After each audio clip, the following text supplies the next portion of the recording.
In the early hours of a quiet Thursday morning, devastating news began to ripple through the world of football. Diogo Jota, beloved Liverpool striker and cherished Portuguese international, had died in a car crash. He was just 28 years old. Alongside him was his younger brother, André Silva, also a rising footballer in Portugal. Both were gone in an instant, their lives cut short on a lonely stretch of road in northern Spain, for fans, for teammates, for family, and for anyone who ever watched Diogo Jota's relentless fire on the pitch. This news felt impossible. Unreal. Heartbreaking. And for many, it still doesn't make sense. Because only days before the accident, Diogo had shared beautiful photos from his wedding. Smiling. Radiant. In love.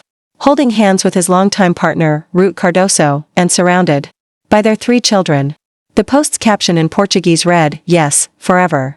But forever ended far too soon. The crash occurred around 12:30 a.m. on the A52 highway near Cernadilla, a small town close to the Spanish-Portuguese border.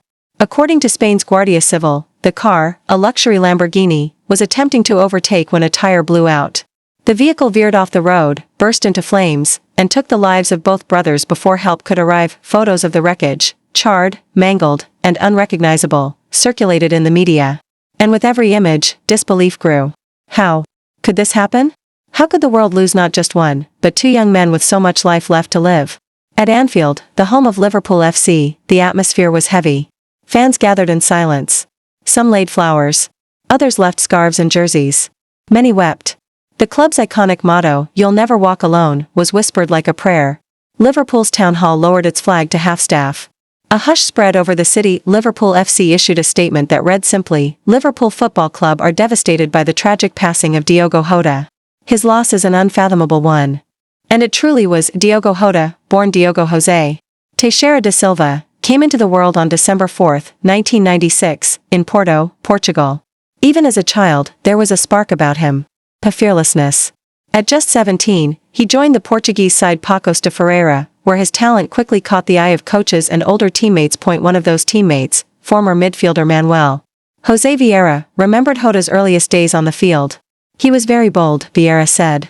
"In one-on-one drills, he wasn't afraid of even the most physical defenders. He'd take 1 or 2 hard knocks and get up as if nothing had happened." That grit, that tenacity, would follow Jota throughout his entire career. His journey took him from Portugal to Spain, and eventually to England.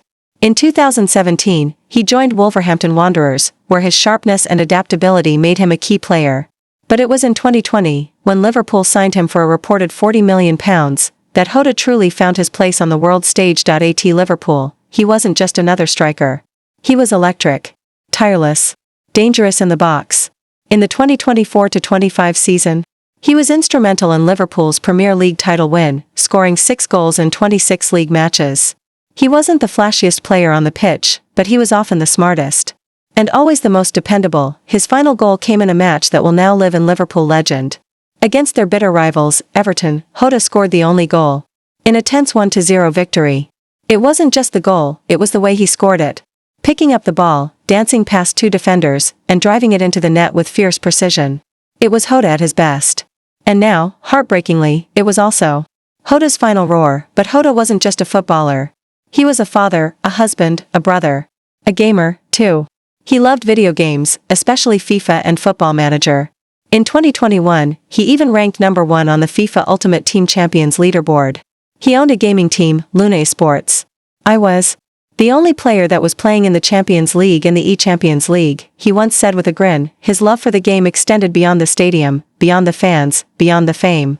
It was in his blood. His brother André Silva shared that passion. Though not as widely known as Diogo, André had carved a promising path of his own. At just 25, he was playing midfield for Penafiel in Portugal's 2nd division. Like his brother, he wore the number with pride. Like his brother, he played with heart. In a statement, Penafiel wrote, "Our sincere condolences to the family, friends and all those who shared moments of life and passion for sport with André and Diogo."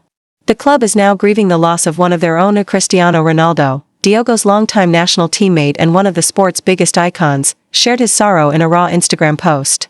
"Doesn't make any sense," he wrote in Portuguese. "Just now we were together in the national team, just now you were married. To your family, to your wife and children, I send my condolences and wish them all the strength in the world."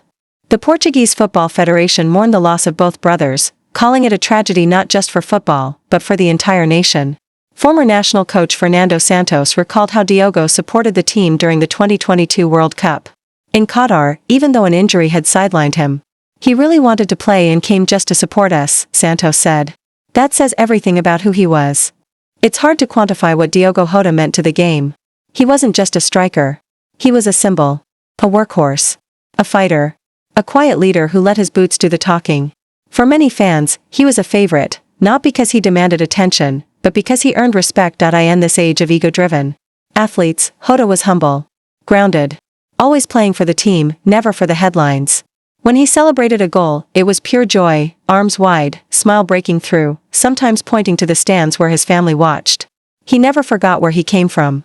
And he never stopped being grateful for where he was. Now, that voice, that energy, that brilliance, is gone. And the silence it leaves behind is deafening. The football world is mourning. But perhaps no one is mourning more than Ruth, Diogo's wife. The wedding photos feel especially painful now. A moment of eternal love captured just days before tragedy.